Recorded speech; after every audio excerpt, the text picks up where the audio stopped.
Salam sejahtera Malaysia, denyut nadi suara rakyat bergema di channel ini. Jangan lupa tekan butang subscribe, like dan share. Malaysia kita punya, cintai Malaysiaku, kita jaga kita.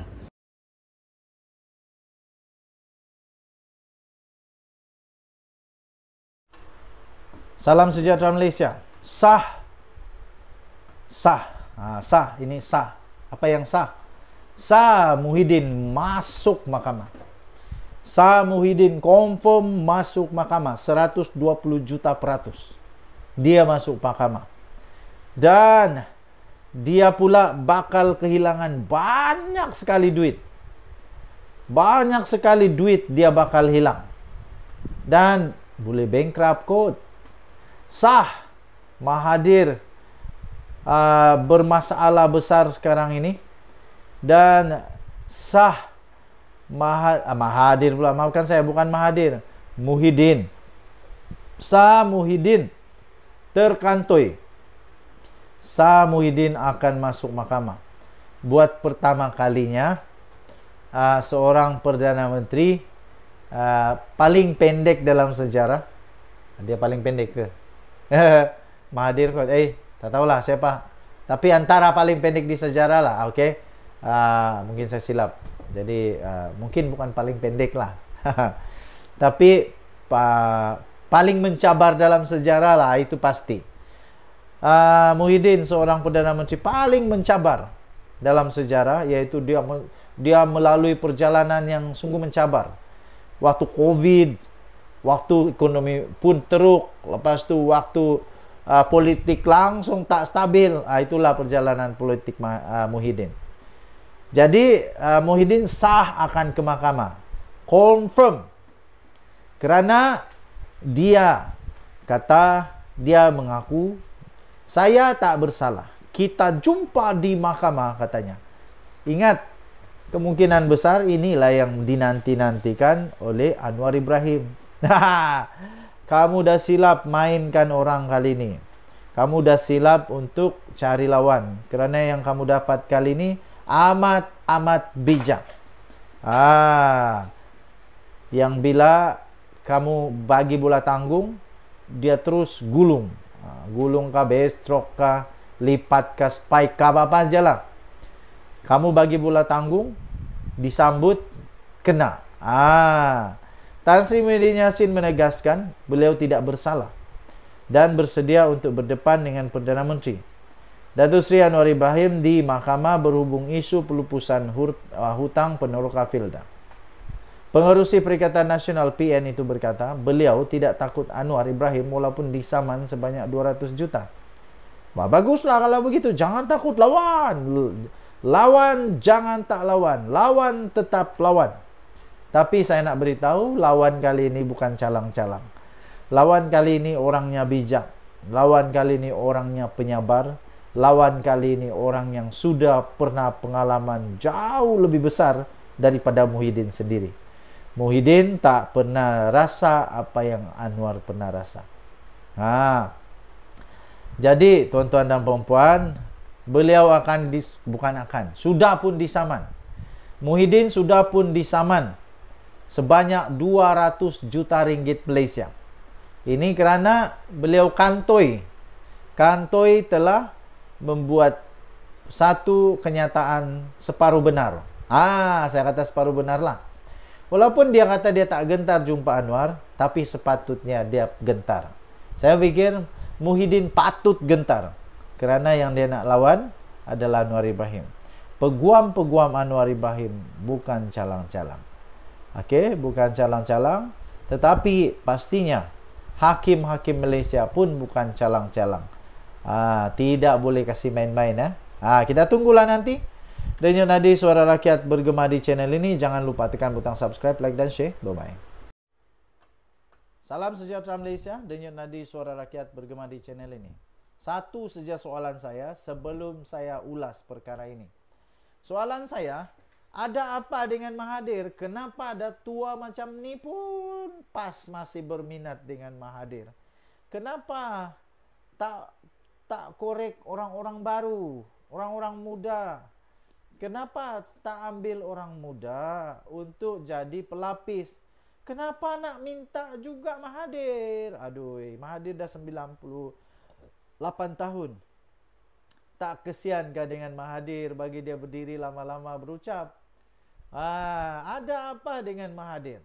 Yang saya tahu, selepas saja Hadi Awang berkawan dengan Mahathir, banyak macam sangat cabaran-cabaran yang sentiasa menghadap kepada PAS. Terbaru, Dr. Mahathir muncul di pentas PAS. Tiba-tiba muncul di pentas PAS. Tapi bagi saya, munculkah tak munculkah Mahathir di pentas PAS, tetap tak ada apa-apa bezanya. Tetap tak ada apa-apa beza. Sama ada Mahathir muncul atau tidak di pentas PAS, PAS tetap menang kalau menang. PAS tetap kalah kalau kalah. Tak ada apa-apa pun signifikan punya kesan yang dibawa oleh Mahathir. Kerana dia dah tua. Terlalu tua. Apa saja yang dia cakap, rasanya tak berapa nak relevan lagi. Tak berapa nak relevan lagi untuk diterima bagi orang-orang muda. Mungkin diterima oleh orang yang memang sah, memang pengikut tegar kepada PAS. Orang-orang yang memang setia kepada PAS. Memanglah kalau begitu. Tapi untuk orang-orang yang di atas pagar, anak-anak muda yang masih lagi masih lagi berfikir-fikir nak undi siapa, saya fikir kemunculan Mahathir di pentas PAS ini tak membawa banyak makna lah. Membuat kemunculan pertama di pentas Perikatan Nasional, bekas Perdana Menteri Dr. Mahathir musuh ketat kepada Hadi Awang dulu ni, musuh ketat PAS, sampai mereka buat satu nama jolokan bagi Mahathir, Mahafiraun lah, zalim lah, dan pernah lagi kata siapa sokong ini kafir mengkafir, masuk macam-macam lah, masuk neraka lah, macam-macam. Tapi akhirnya Mahathir tiba-tiba muncul di pentas itu, dan seolah-olah itu semua yang dulu-dulu itu terlupakan, sudah dilupakan. Beliau juga menyeru supaya pengundi memberi kemenangan kepada gabungan itu. Wah, masih lagi berkesankah seruan Mahathir ini? Saya rasa tak berkesan langsung lah. Kalau betul dia berkesan, dia sudah menang di Pejuang dulu. Dia sudah menang di Pejuang, Gerakan Tanah Air. Tapi bukan saja tak berkesan, kalah teruk dan memalukan. Sungguh-sungguh. Budak-budak yang baru pertama kali bertanding, dua kali bertanding, pun boleh banyak lagi undi daripada Mahathir di tempat lain. Mahathir di tempat sendiri, memang kubu kuat Mahathir, tapi kalah dengan teruk, tak dapat pun depositnya. Lepas tu dia tuduh pula ada rasuah. Dan yang dia tuduh pula tak tahu siapa. Tapi bukankah itu tertembak kaki sendiri apabila dia kata dia kalah kerana ada rasuah. Yang menang di sana, yang menang di Langkawi kebetulan dari Perikatan Nasional.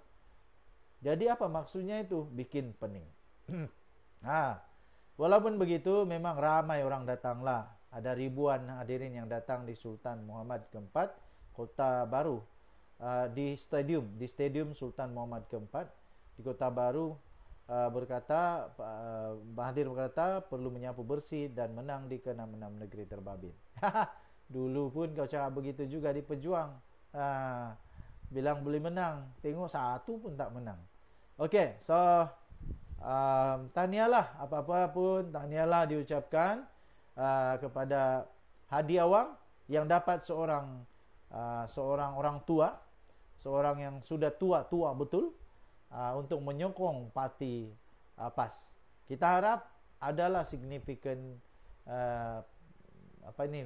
pembawaan yang boleh dibawa oleh Mahathir lah. Tapi setakat yang saya tahu tak adalah.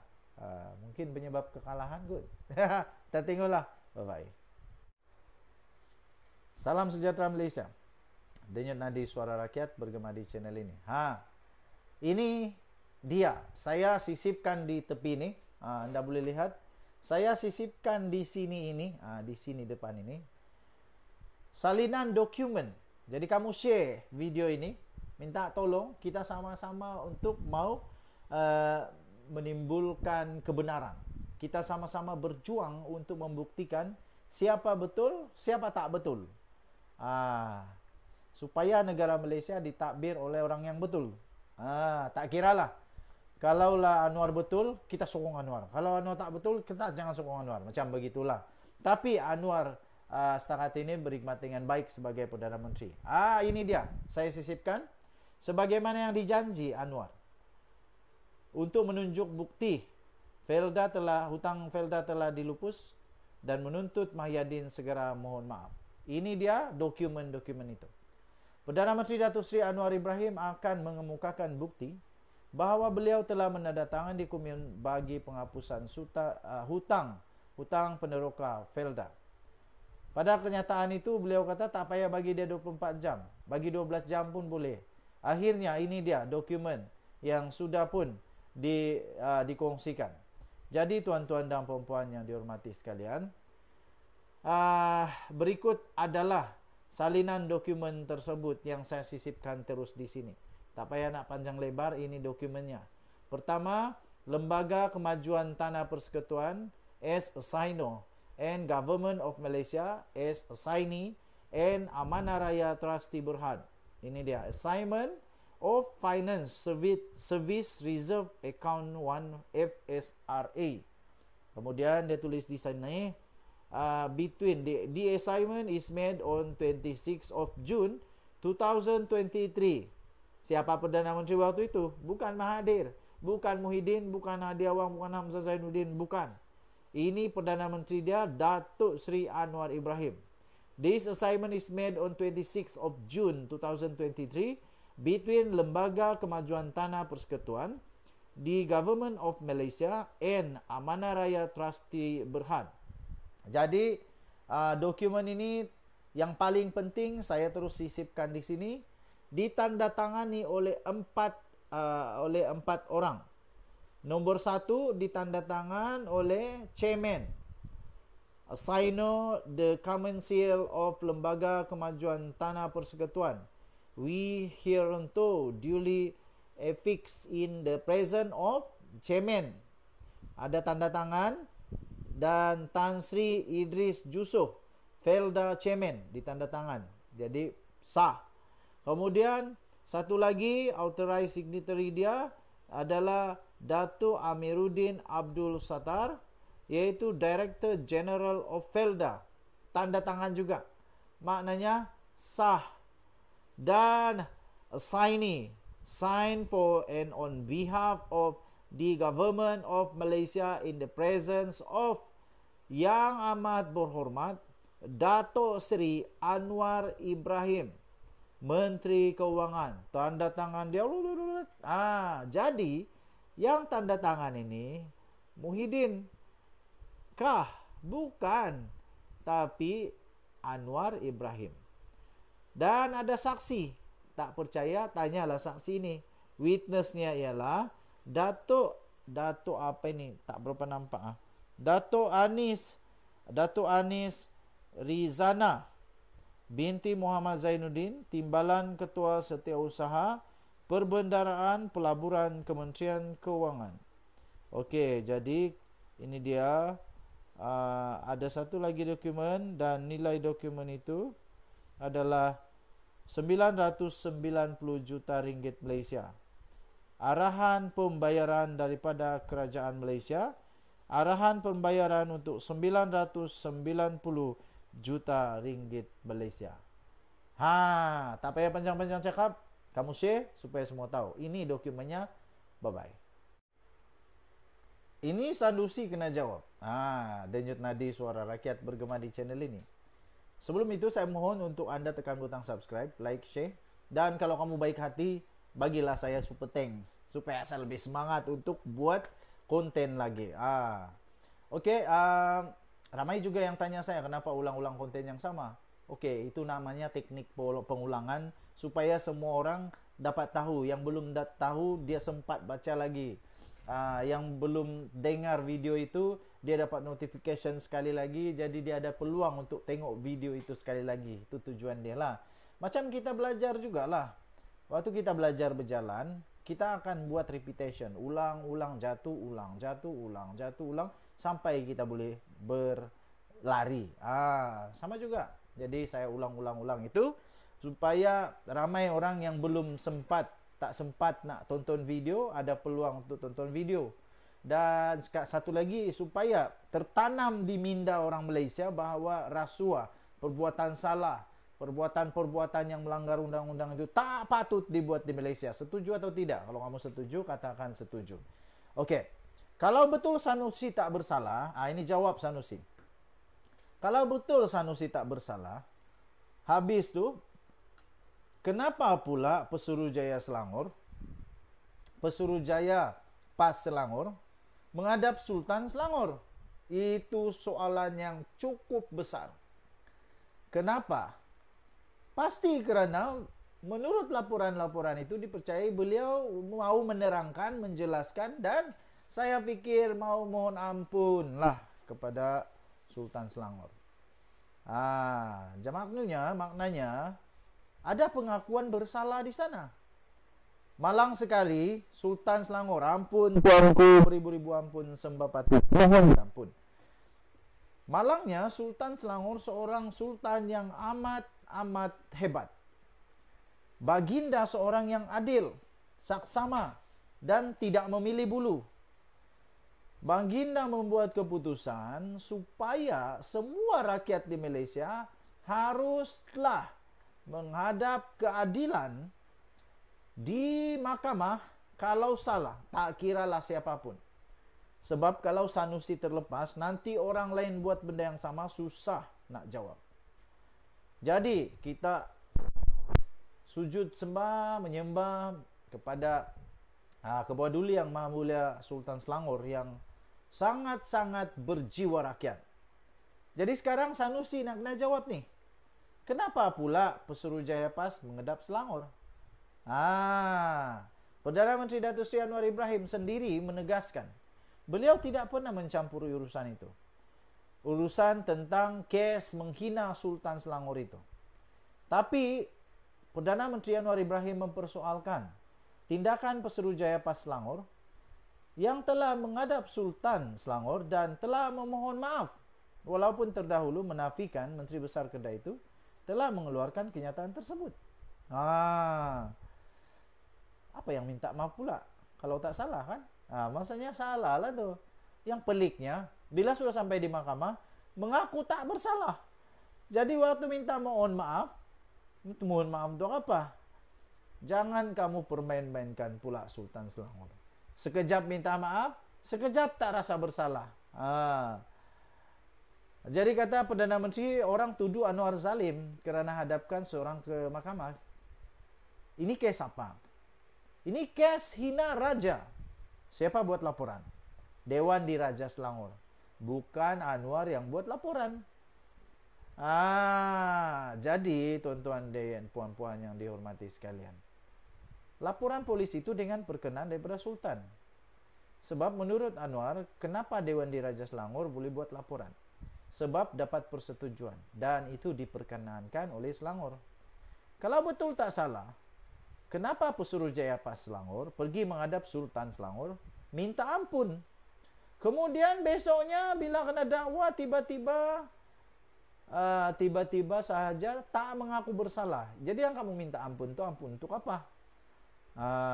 Jadi jangan putar-putar belit. Yang kita tahu selepas sahaja Sultan Selangor mengeluarkan titah bahawa isu itu belum selesai, esoknya polis dakwa. Padan muka. Ingat ahli-ahli politik semua, ini peringatan dari Anwar. Raja ini mengatasi politik, jangan besar kepala. Macam mana pun raja adalah di atas politik. Raja ini payung negara. Ini semua sebab PAS baik dengan Tun Mahathir lah. Belajar dari Tun Mahathir. Kemudian kena dakwa lah. Silap cari guru kah? Silap cari guru kah? Beliau berkata demikian ketika berucap pada satu program Kita Hulu Kelang bersama PM10 di Sini Semalam. Okey, Anwar bagaimanapun memberitahu beliau dimaklumkan mengenai penahanan Muhammad Sanusi. Tetapi itu ialah isu soal polis, pendakwa dan hakim. Saya tak campur. Kalau tak percaya boleh tanya Ketua Polis Negara. Itu kata Anwar Ibrahim. Sebelum ini Muhammad Sanusi mengaku tidak bersalah. Ini yang aku bingung nih. Minta ampun tapi tak mengaku bersalah. Sebelum ini Muhammad Sanusi mengaku tidak bersalah di 2 Mahkamah Session Selayang atas 2 pertuduhan menghasut berhubung isu pelantikan Menteri Besar Selangor dan penubuhan kerajaan perpaduan. Di dalam satu ceramah politik yang dihadiri, telah pun dia yang berucap wow gitu, bising-bising sana bising sini, las terlampau excited, seronok sangat kot, sampai tak sedar yang dia ada over limit. Ini pengajaran besar untuk semua ahli politik. Lepas ini buat lagi no. Baru hampa tahu. Tinggi rendahnya langit. Mengikut pertuduhan Muhammad Sanusi yang sekarang ni 48 tahun yang juga pengarah pilihan raya Perikatan Nasional didakwa telah melakukan perbuatan yang mengandungi kecenderungan untuk menghasut dengan menyebut perkataan yang mempunyai kecenderungan untuk membangkitkan perasaan tidak setia terhadap mana-mana raja. Jadi kalau betul Sanusi tak salah, kenapa pas menghadap Sultan dan mohon maaf? Itu perlu dijawab.